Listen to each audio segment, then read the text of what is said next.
Bonjour ou bonsoir chez vous, j'espère que vous allez bien. Que la grâce du Seigneur soit avec chacun de nous, là où nous nous trouvons au nom de Jésus. Amen. Merci beaucoup d'être là en ce moment et de suivre cette petite exhortation de la part du Seigneur venant de la Bible, bien sûr. Que le Seigneur bénisse votre écoute, bénisse le moment que vous allez passer ensemble avec nous dans cette vidéo et que la bonne grâce du Seigneur, les bénédictions qui découleront de ce message se déversent sur votre vie, se déversent sur votre famille et se déversent dans tous les aspects de votre vie au nom de Jésus. Amen. Eh bien, mon nom c'est Raoul Oboudedji, je suis missionnaire et je suis là en ce moment pour partager un petit message de la Bible avec vous. Alors, en ce moment, nous allons lire dans la Bible. Nous allons lire dans la Bible et voir un peu ce que la Bible nous enseigne. Alors, le passage de notre message de ce moment est tiré de Marc chapitre 8, le verset 1 au verset 9. Et nous lisons cela. La Bible dit: en ces jours-là, une foule nombreuse s'étant de nouveau réunie, et n'ayant pas de quoi manger, Jésus appela les disciples et leur dit: je suis ému de compassion pour cette foule, car voilà 3 jours qu'ils sont près de moi et ils n'ont rien à manger. Si je les renvoie chez eux à jeun, les forces les manqueront en chemin. Car quelques-uns d'entre eux sont venus de loin. Ses disciples lui dirent: comment pourrait-on les rassasier de pain ici, dans un lieu désert? Jésus leur demanda: combien avez-vous de pain? 7, répondirent-ils. Alors il fit asseoir la foule par terre, prit les 7 pains, et après avoir rendu grâce, il les rompit et les donna à ses disciples pour les distribuer. Et ils les distribuèrent à la foule. Ils avaient encore quelques petits poissons, et Jésus ayant rendu grâce, les fit aussi distribuer. Ils mangèrent et furent rassasiés, et l'on emporta 7 corbeilles pleines de morceaux qui restaient. Ils étaient environ 4000. Ensuite, Jésus les renvoya. Marc chapitre 8, les versets 1 au verset 9 de la version Louis II. Que le Seigneur bénisse sa parole. Nous allons prier ensemble. Seigneur, nous voulons te dire merci. Merci pour ce moment que tu as permis que nous puissions avoir. Ce moment que nous allons découvrir tes vérités, tes miracles, tout ce que tu es, tout ce que tu fais.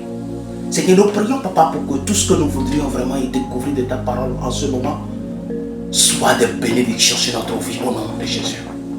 Je prie afin que, Seigneur, ton serviteur que je suis, en voulant parler de ta parole, Seigneur, je n'en suis pas digne, mais tu m'as donné cette grâce de pouvoir parler de ta parole. Merci, Seigneur, de m'outiller. Et merci, Seigneur, d'outiller également les auditeurs, tous ceux qui vont écouter tout ce que nous allons dire en ce moment. Sois béni par toi au nom puissant de Jésus. Ouvre les esprits d'entendement afin qu'ils comprennent ta parole. Merci Seigneur, parce que tu nous as déjà exaucés. Au nom de Jésus, nous avons ainsi prié et reçu. Amen. Amen. Merci beaucoup d'avoir vraiment suivi jusqu'à ce moment tout ce que nous sommes en train de faire. Eh bien, les amis, nous allons essayer de vous faire comprendre en réalité une réalité de la vie de Jésus-Christ au travers de ce verset. C'est pour cela que mon message est intitulé Jésus anticipe et pourvoit aux besoins.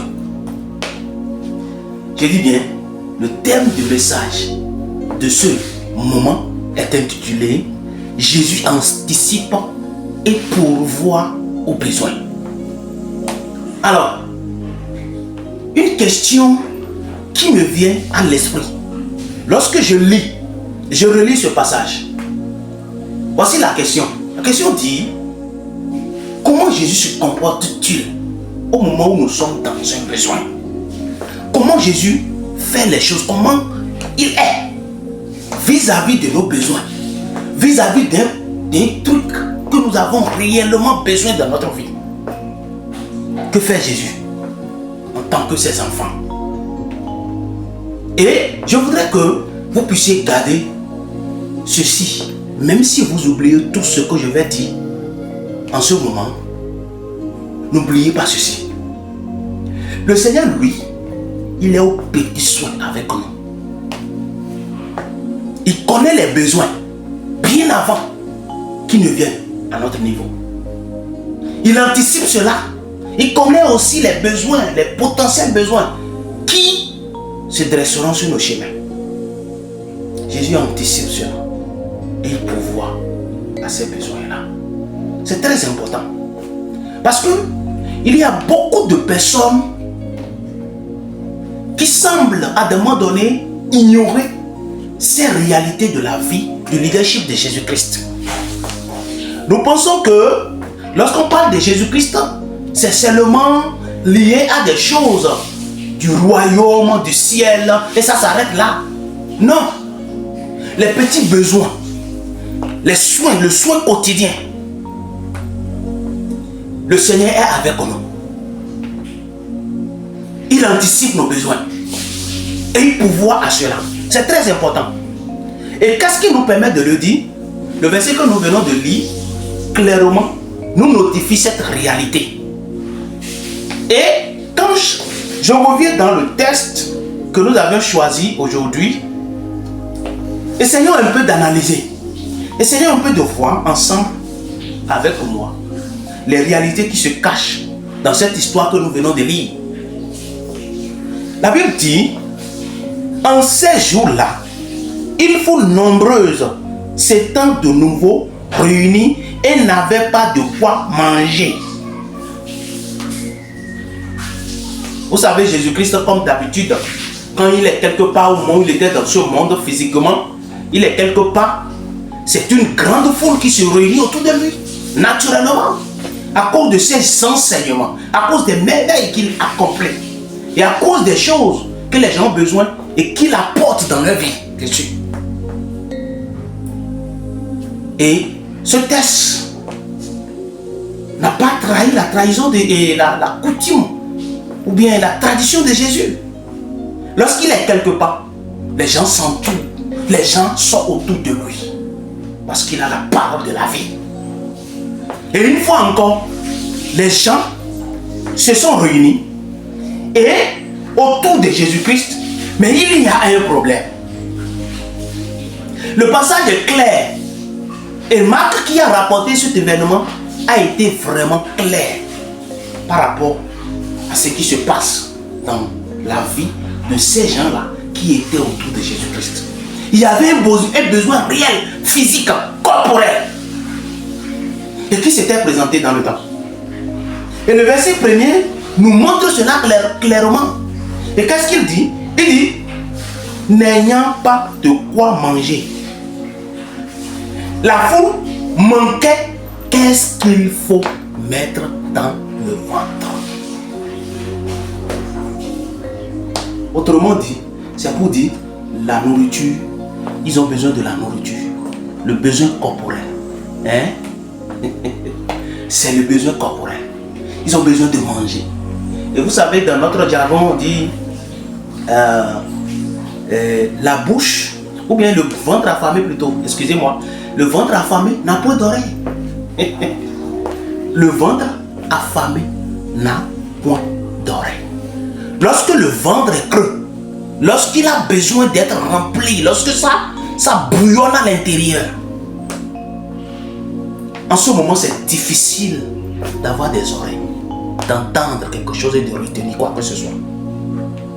Et Jésus a compris cette réalité. C'est vrai, je ne dirais pas que cet adage mais se dit que nous avons l'habitude de prononcer au quotidien vient de la Bible. Mais c'est une réalité aussi de la vie. Étant des humains, on connaît ce que ça veut dire, la nourriture.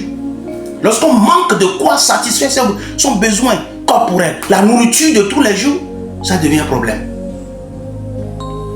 Et c'est le problème auquel le peuple ou bien la foule était confronté. Il manquait de quoi manger. Et j'étais quand même avec Jésus. Et le verset premier va toujours continuer pour nous expliquer ce que Jésus va faire. Quelle sera la réaction de Jésus-Christ vis-à-vis du besoin de la foule dans le temps.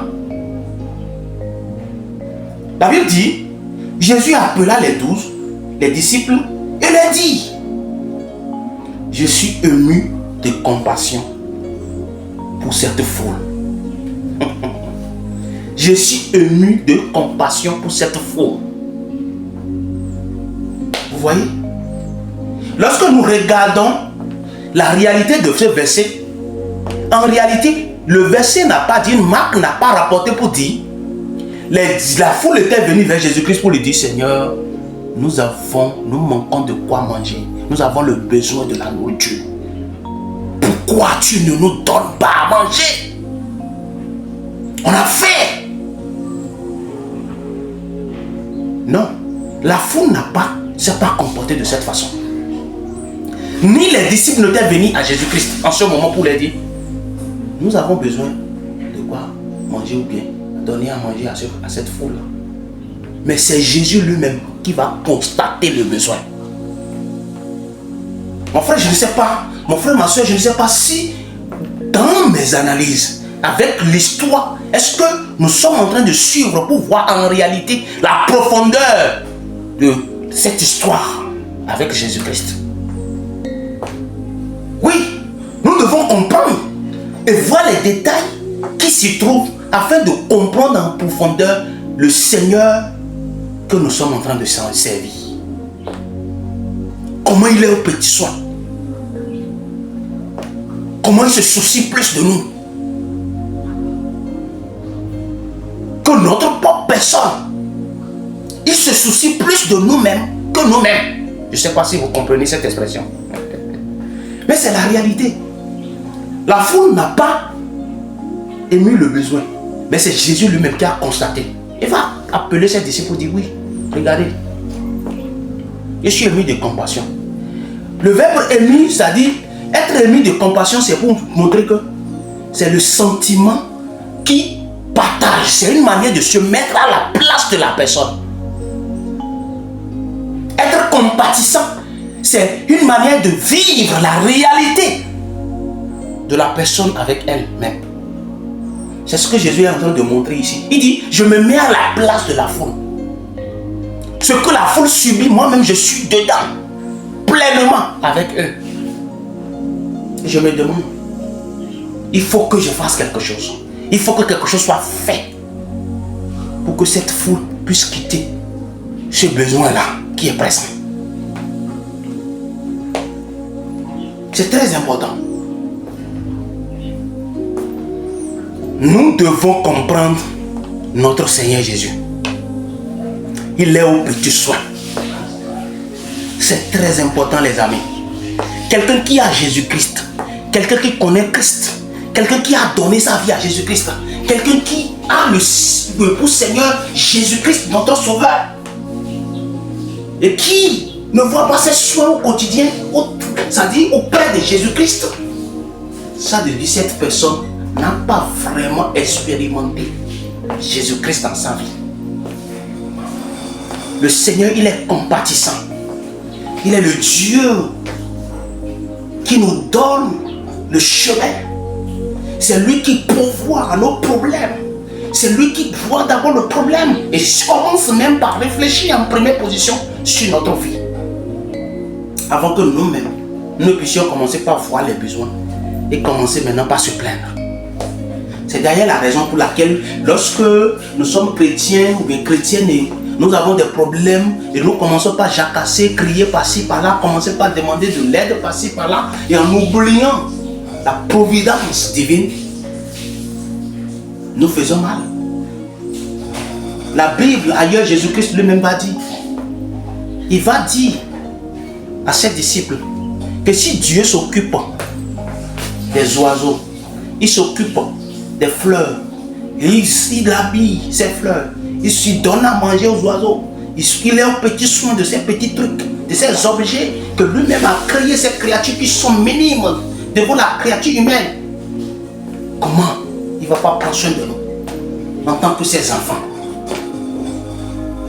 Jésus-Christ va montrer et il va encore aller plus loin pour dire même les cheveux de notre tête sont comptés.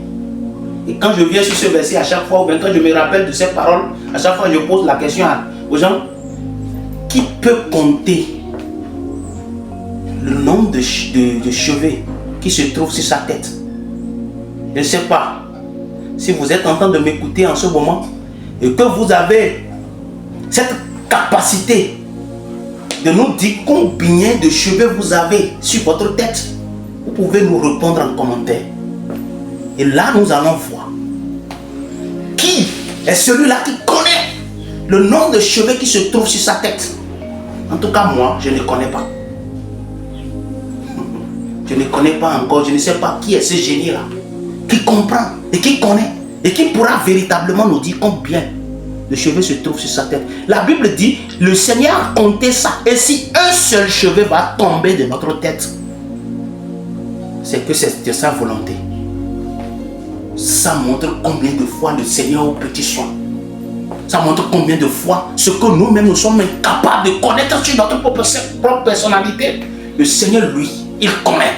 Il connaît tous ces détails. Et il prend soin de nous, bien-aimés. Nous devons comprendre cette réalité. Et cela devait en réalité plus nous encourager à ne plus faire de n'importe quoi, dire de n'importe quoi de Dieu. Parce qu'il est là, il est au petit soin, il veille sur nous. C'est très important. Alors nous allons continuer toujours dans le verset. Au niveau du verset 2, toujours il dit, car voilà 3 jours qu'ils sont près de moi et ils n'ont rien à manger. Oui, c'est clair. Jésus lui-même a constaté le besoin. Ils n'ont rien à manger. La nourriture, elle a manqué. Il faut trouver des solutions. Sinon, ça ne va pas aller. Oui. Bien-aimé, à moins que vous soyez en train de jeûner et que vous puissiez déclarer un jeûne et prière jeûne Esther de 3 jours. Mais si ce n'est pas le jeûne et que vous manquez de quoi manger, car le verset dit, car il y a 3 jours qu'ils sont près de moi et ils n'ont rien à manger. C'est vrai que cette expression ne veut pas forcément dire que depuis 3 jours ils n'ont rien mangé. Non. Mais c'est pour montrer en réalité que depuis 3 jours, c'est vrai, ils seraient déjà peut-être qu'avant que de le suivre, ils ont déjà trouvé de quoi ils vont manger et ils ont déjà pris. Mais les provisions sont terminées parce que c'est Jésus-Christ. Jésus-Christ est quelqu'un qui a un petit soin. Il sait les conditions. Il sait comment ils sont venus vers lui. Et sait comment, depuis ces 3 jours-là, comment ils étaient avec lui et maintenant, comment ils sont. Il est au petit soin. Et c'est pour ça qu'il va dire, ils n'ont plus rien à manger. Il faut que nous puissions faire quelque chose. Et dans cette remarque, et le partage de son inquiétude ou bien des besoins du peuple à ses disciples, les disciples vont leur dire, et Jésus-Christ va continuer toujours pour leur dire, si je les renvoie chez eux à jeun, les forces les manqueront en chemin. Vous voyez? Car quelques-uns d'entre eux sont venus de loin. Il faut juste regarder la logique de ce que le Seigneur sortait de sa bouche. Quand je vais les renvoyer, qu'est-ce qui va se passer? La force va les manquer en chemin. Je suppose un instant que c'est quelqu'un qui est venu chez vous et il est resté avec vous pendant un moment. Et vous constatez qu'il manque de force. Vous constatez qu'il n'a pas de quoi manger. Mais vous lui demandez, rentre chez toi. Va chez toi. Oui. Il va commencer par marcher. Et à un moment donné, il va tomber. Il va trébucher. Parce que la force lui a manqué en chemin. Le Seigneur dit, oui, je connais leurs conditions. Ils ne peuvent pas aller comme ça. S'ils vont bouger, il faut qu'ils mangent. Sinon, la force va les manquer en chemin. Ils n'auront pas de quoi, le nécessaire pour pouvoir marcher jusqu'à aller dans leur demeure respective. Et c'est ce que le Seigneur a dit. Oui, c'est très important que nous puissions voir les réalités, l'analyse de notre maître. Vous savez là qu'il a identifié le besoin actuel. Et ensuite, il est déjà en train d'identifier le potentiel, mais les potentiels problèmes qu'ils pourront rencontrer sur le chemin en allant à la maison. Sans quoi? Sans rien manger.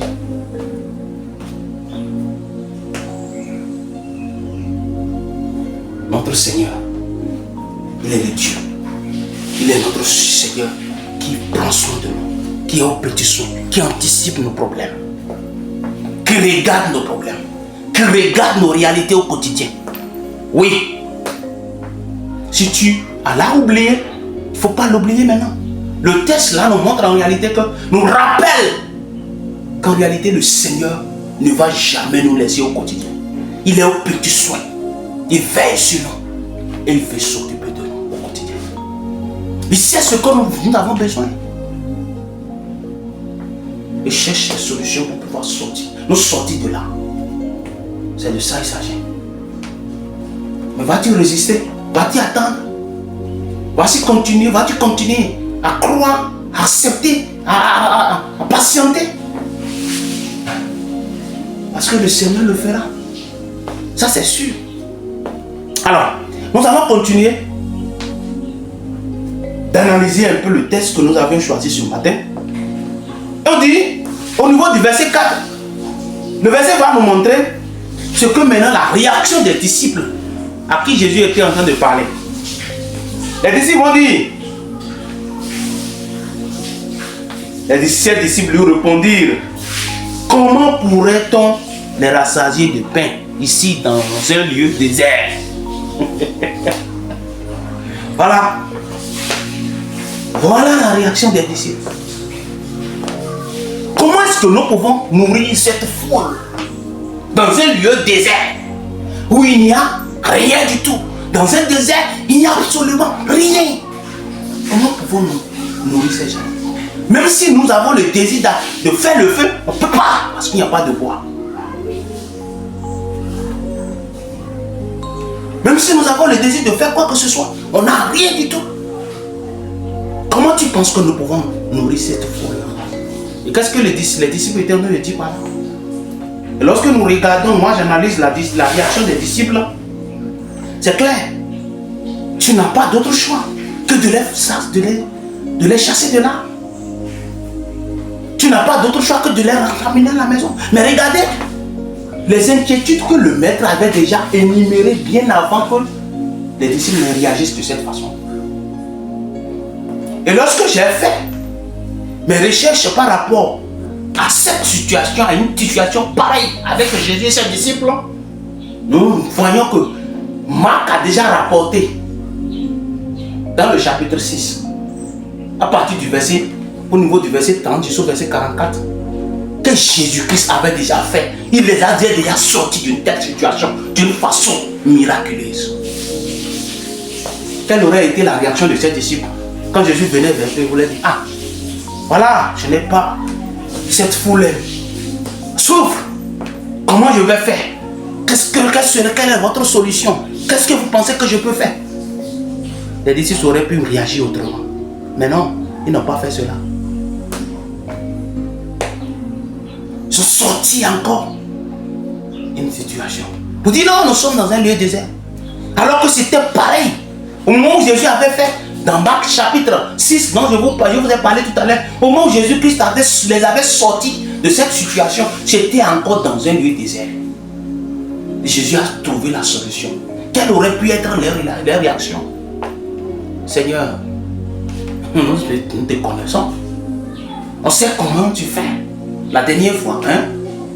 On a déjà fait une fois devant vous. Et vous avez vu. Et votre réaction, c'est comme ça. C'est comme ça, non? Tu me regardes actuellement. Vous me regardez. Et vous entendez ce que je suis en train de dire à l'heure là. Oui. Ce n'est pas comme ça que nous réagissons au quotidien. Vis-à-vis du Seigneur.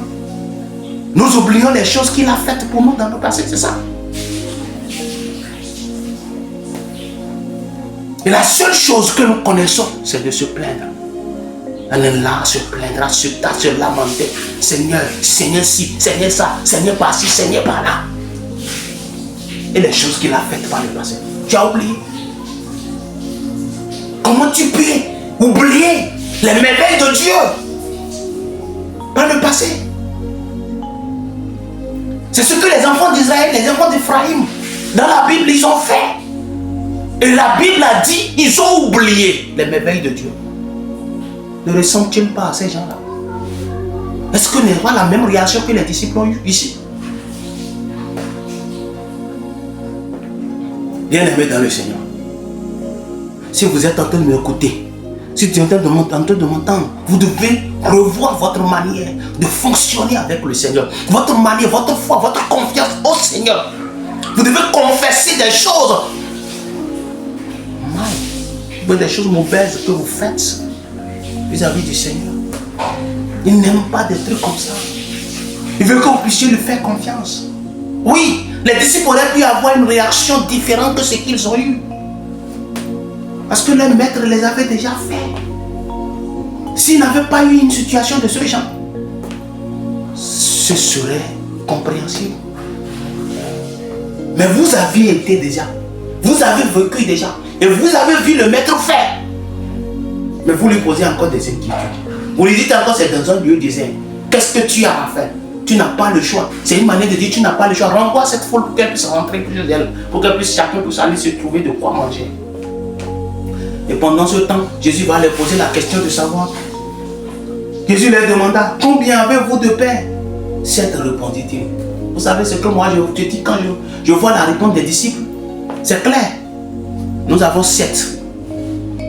Nous sommes 12. Et toi, tu es avec nous. J'ai restreint parce que Jésus a beaucoup de disciples. Et je suppose que à qui il avait posé la question, c'est les 12 qu'il avait déjà choisi. Nous sommes 12 et toi tu fais 13e. Bon, avec 7 pains, nous allons essayer de nous gérer pour pouvoir garder un peu notre ventre. Et nous allons essayer de marcher maintenant pour aller en ville pour pouvoir faire comment? Se trouver à manger. Mais la femme, elle n'en mérite pas de manger quoi que ce soit. Elle peut rentrer chez elle. Ce n'est pas un problème. Elle peut manquer même de force sur le chemin. Ce n'est pas un problème. Mais le Seigneur dit non, ça ne doit pas être le cas. Ça ne doit pas être comment? Le cas.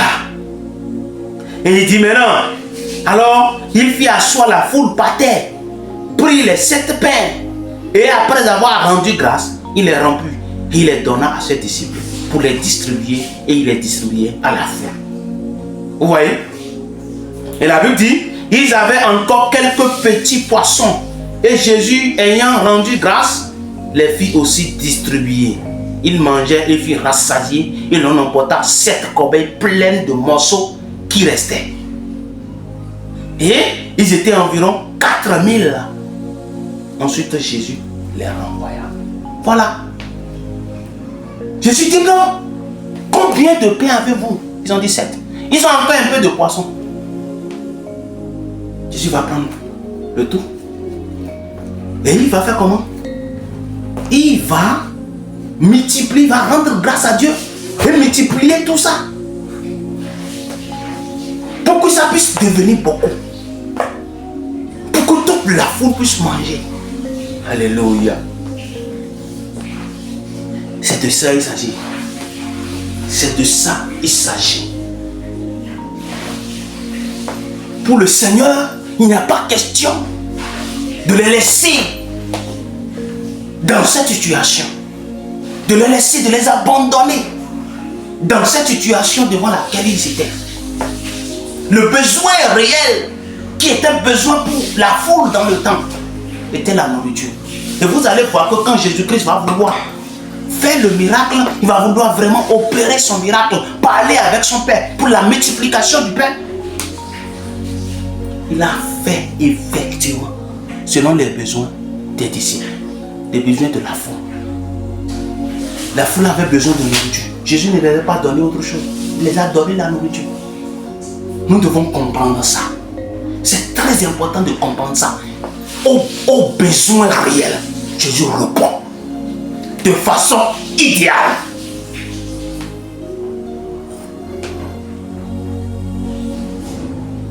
Tu attends de miracles de Dieu à un besoin et tu espères autre. Tu espères autre. Non. Le Seigneur répond selon le besoin que tu as dans le temps. C'est de ça qu'il s'agit, bien-aimé. Nous devons comprendre cela et savoir que notre Seigneur, il est là au quotidien. Il veut vraiment pouvoir à tous nos besoins. Et vous allez voir que quand Jésus-Christ a pourvu, qu'est-ce qui s'est passé? Il y a encore des surplus, de réserves. Pour que quoi? Parce que quand les gens sont venus un peu de loin, ils vont rentrer à la maison, ils seront en train de marcher, peut-être que ce qu'ils ont déjà mangé, ça va encore finir dans le ventre. Il y a encore 7 paniers qu'ils ont amenés. Ça voudra dire que les 7 paniers, si jamais ça finissait, la nourriture finissait dans le ventre, ils peuvent encore avoir un peu partagé encore un peu entre eux et manger. Et on dit, c'est une grande foule qui a mangé le jour-là. Ils étaient environ 4000. Si on dit environ, ça voudra dire que c'est possible que ça soit plus que cela. C'est de ça qu'il s'agit, bien aimé. Alors, permets-moi de conclure en te posant des questions. Des questions pointues qui vont nous amener à réfléchir par rapport à nous-mêmes. Qui vont nous amener à réfléchir par rapport à nos besoins actuels. Qui va nous amener à réfléchir et à accepter, à comprendre que Jésus-Christ est là.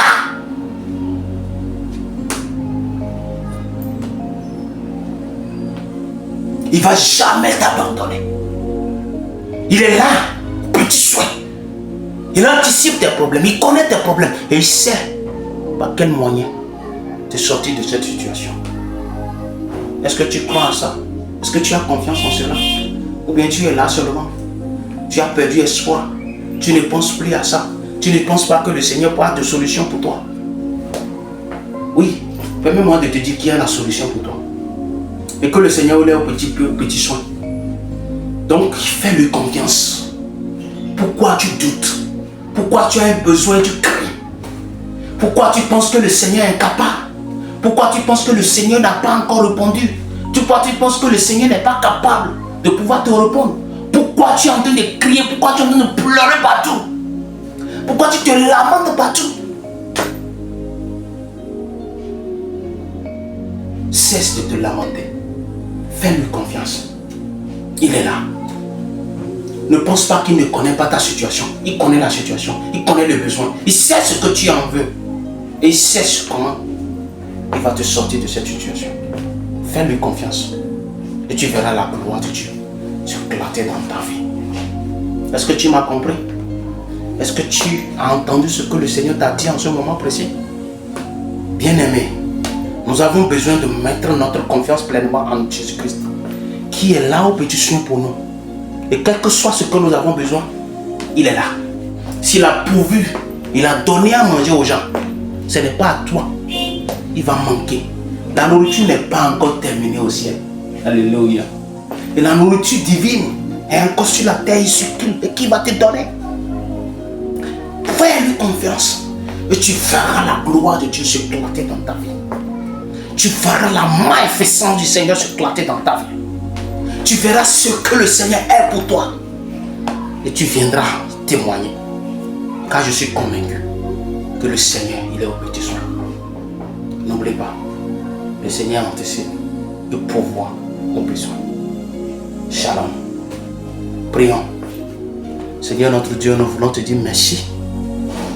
Ce message que tu viens de nous donner, c'est un message puissant, un message d'espoir, un message qui nous permet de voir ta provision, un message qui nous permet de voir, Seigneur, ton amour, de voir, Seigneur, que tu es là aux petits soins pour nous, tous les jours. Merci, Seigneur. Que ton nom soit béni et que toute la gloire et l'honneur te soit bénie, Papa. Je prie, Papa, pour que, Seigneur, tout ce que nous venons, tu viens de nous dire, tout ce que tu viens de nous enseigner, tout ce que tu viens de nous de nous dire dans nos oreilles, que cela entre, pénètre notre vie, et travaille notre cœur, et travaille notre être, afin d'être prêt pour élever ta gloire dans ce monde. Seigneur, je prie pour quelqu'un ainsi qui est en train d'écouter ce message en ce moment.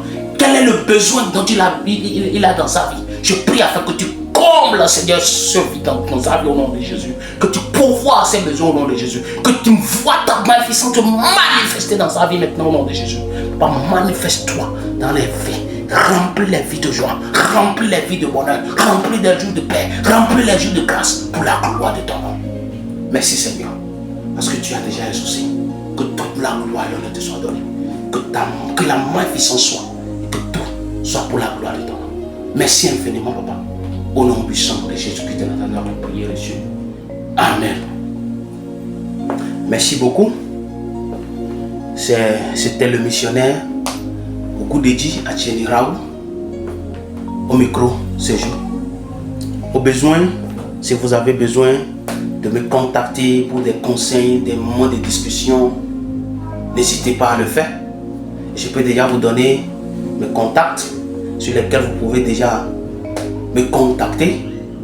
Je suis au numéro WhatsApp 01 95 61 66 06. Ou si vous voudriez juste m'appeler, vous demander des choses, j'ai deux numéros sur lesquels on m'appelle directement. Il y a le 01 66 08 49 15 ou le 01 44 87 52 58. Contactez-moi sur ces différents numéros et vous serez servi. Si vous avez besoin de m'écrire sur email, il suffit seulement de m'écrire sur l'email godpower.withme60@gmail.com. Ça c'est mon email. Merci et que le Seigneur vous bénisse. Amen.